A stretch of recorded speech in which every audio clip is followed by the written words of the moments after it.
FunFoods நேயர்களுக்கு வணக்கம். இன்றைக்கி நம்ம சிஎஸ்கோட மிட் சீசன் கேம்பை பற்றி தான் பார்க்க போகிறோம். ரெண்டாவது அது ரிலேட்டடாக இன்னும் நிறைய சுவாரஸ்யமான விஷயங்கள் பார்க்க போகிறோம்.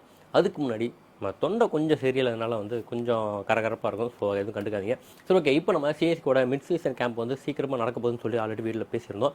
ஸோ அதற்கான நியூஸ் அஃபிஷியலாக வரலனாலும் அதற்கான ஏற்பாடுகள் நடந்துட்டு இருக்குன்றத செய்தி நமக்கு அப்பப்போ வந்துட்டு தான் இருக்குது. அதுவும் இல்லாமல் நம்ம சேப்பாக்கத்தில் அதற்கான பரபரப்புலாம் அதிகமாகவே இருக்குன்னு கண்டிப்பாக சொல்லணும்.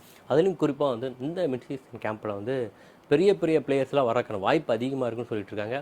அதுலேயும் குறிப்பாக மதிஷா பதிரனா மாதிரி ஆட்கள்லாம் கூடிய சீக்கிரமே சென்னை கேம்ப் ஜாயின் பண்ண போகிறதா சொல்லிட்டு இருக்காங்க. நமக்கு எல்லாருக்குமே தெரிஞ்ச விஷயம் தான். ஐசிசி சாம்பியன்ஸ் ட்ராஃபி ஒரு 5 days 1 week பிஃபோர் தான் அதாவது ஐபிஎலுக்கு 1 week பிஃபோர் தான் முடியும். ஸோ மார்ச் 9 தான் முடிய போகுது. மார்ச் 14 ஐபிஎல் ஸ்டார்ட் ஆக போகுது, நமக்கு தெரிஞ்சிருக்கும்.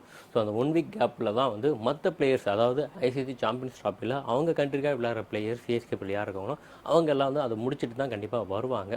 ஸோ நீங்கள் நினைக்கலாம், எப்படி பார்த்தா 2 டீம் தான் ஃபைனல் போகும், ஸோ அதுக்கு முன்னாடியே நேராக வந்துடுவாங்க அப்படின்னு.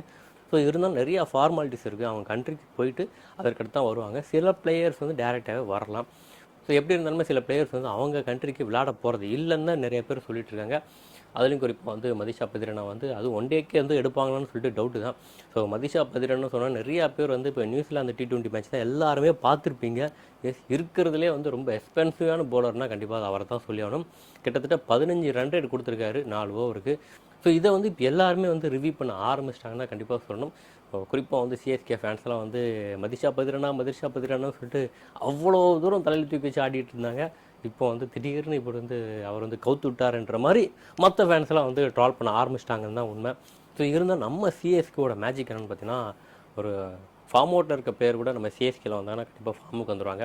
அவங்களோட கெரியர் பெஸ்ட்டோ கொடுப்பாங்கன்னு நமக்கு எல்லாருக்கும் தெரிஞ்ச விஷயங்கள் தான். ஸோ பதிரெண்டான்னு சொல்லும்போது கண்டிப்பாக அவரை வளர்த்து விட்டதே தலை தோனி தான். அது எல்லாருக்குமே தெரிஞ்ச விஷயங்கள் தான்.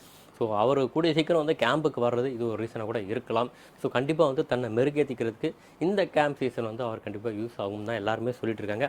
ஸோ வெயிட் பண்ணி பார்ப்போம். ஸோ அதற்கு அடுத்தபடியாக இப்போ சோஷியல் மீடியா எல்லாருமே பேசக்கூடிய ஒரு விஷயம்னு பார்த்தீங்கன்னா, ரச்சின் அண்ட் டெவான் 2 பேருமே ஐபிஎலோட ஸ்டார்டிங் சீசனு பல மேட்சஸை மிஸ் பண்ணுவாங்களா அப்படின்னு சொல்லிட்டு நிறையா பேர் கேட்டுக்கிட்டு இருக்காங்க. அதற்கான ரீசன் என்னென்னு பார்த்தீங்கன்னா, பாகிஸ்தான் வர்சஸ் நியூசிலாந்து அந்த சீரியஸ். ஸோ இதில் இன்னொரு விஷயம் என்னென்னு பார்த்தீங்கன்னா, பாகிஸ்தான் பிஎஸ்எல்லை நடத்த போகிறது, ஐபிஎல் நடத்த போகிறோம் அதே டேட்டில் தான். ஸோ அவங்களும் பிஎஸ்எல்லை தள்ளி வச்சது காரணம் என்னென்னு பார்த்தீங்கன்னா, நம்ம சாம்பியன்ஸ் ட்ராஃபி நடக்கிற அந்த டேட்டில் தான் பாகிஸ்தான் பிஎஸ்எல் நடத்திட்டு இருந்தாங்க. ஆனால் இப்போ சாம்பியன்ஸ் ட்ராஃபி நடக்கிறதுனால அவங்க பிஎஸ்எல்லை தள்ளி வச்சுருக்காங்க. எல்லாருமே தெரிஞ்சு வச்சுருந்தான். அப்படி இருக்கும்போது அந்த நேரத்தில் பாகிஸ்தான் வர்சஸ் நியூசிலாந்து மேட்ச் எப்படி நடக்கும் நிறைய பேர் கேட்டுக்கிட்டு இருக்காங்க. அதுவும் உண்மை தான். பிசிஎல் நடக்கும்போது கண்டிப்பாக பாகிஸ்தானில் வேறு எந்த அஃபிஷியல் மேட்ச் நடக்காதுன்றது எல்லாருக்கும் தெரிஞ்ச விஷயங்கள் தான். ஸோ அதை எப்படி கால்குலேட் பண்ணி எப்படி மேட்ச் நடத்த போகிறாங்கன்னு தெரில. இது வரைக்கும் ஷெட்யூல் வரலன்றது தான் கண்டிப்பாக சொல்லி ஆகணும். ஸோ ஷெட்யூல் வரும்போது நமக்கு தெரிய வரும். அப்படியே இருந்தாலும் அவங்க பிசிஎல் ஐபிஎலோட நடத்த போகிறாங்கன்னு சொல்லிட்டு ஆல்ரெடி சொல்லிட்டாங்க. ஸோ எப்படி பார்த்தாலும் அதுக்கு முன்னாடியே முடிச்சிடணும் தான் நான் சொல்வேன். ஸோ இதில் தாண்டி நம்ம சிஎஸ்கே நடத்தக்கூடிய அந்த கேம்பில் தலை தோனி கூட கூடி சீக்கிரம் வரலான்ற மாதிரி எல்லோரும் பேசிகிட்டு இருக்காங்க. நம்ம இதுக்கு முன்னாடி தெரியும், தலை தோனி ராஞ்சியில் அவரோட இடத்துல ப்ராக்டிஸ் பண்ணிகிட்டு இருப்பார். ஸோ கொஞ்சம் ஒரு 1 month இல்லாட்டி 15 days பிஃபோர் தான் சிஎஸ்கேவில் ஜாயின் பண்ணுவார். ஸோ பெரிய பெரிய பிளேயர்ஸ் அப்படி தான் வருவாங்க. ஆனால் இந்த வருஷம் தலை தோனி கூடிய சீக்கிரமாக நம்ம சிஎஸ்கேவோட ஜாயின் பண்ண போகிறதா சொல்லிட்டு இருக்காங்க. அதற்கு இன்னொரு ரீசன் என்னென்னு பார்த்தீங்கன்னா, கண்டிப்பாக நம்ம சேப்பாக்கில் புதுசாக ரெடி பண்ணியிருக்க அந்த பிச்சையும் கண்டிப்பாக சொல்லி தான் ஆகணும். அதுவும் ஒரு ரீசன் தான். ஸோ அந்த பிச்சு எந்த அளவுக்கு ஸ்பின்னுக்கு சாதகமாக இருக்க போகுது, எந்த அளவுக்கு ஃபேஸுக்கும் சாதகமாக இருக்க போகுதுன்றது தான் ரொம்ப எல்லாராலும் யோசிக்கக்கூடிய விஷயமா இருக்குது.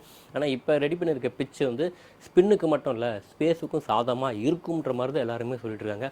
சில பிச்சஸ்லாம் பார்த்திங்கன்னா ஸ்டார்டிங் ஃபேஸுக்கு சாதகமாக இருக்கும். ஒரு 2 நாள் 3 நாள் போனால் ஆட்டோமேட்டிக்காக ஸ்பின்னுக்கு சாதகமாக மாறும். ஆனால் இப்போ ரெடி பண்ணியிருக்க பிச்சு பார்த்திங்கன்னா எப்படி ஒரு நாளில் மேட்ச் முடிஞ்சிடும். 40 ஓவர் தான். ஸோ இந்த 40 ஓவரில் ஸ்பின்னுக்கும் சாதகமாக இருக்கும், அதே நேரம் ஃபேஸுக்கும் சாதகமாக இருக்குன்னா கண்டிப்பாக அதை எந்த மாதிரி ஈக்குவேஷனில் பிச்சு ரெடி பண்ணியிருக்காங்கன்னு தெரில.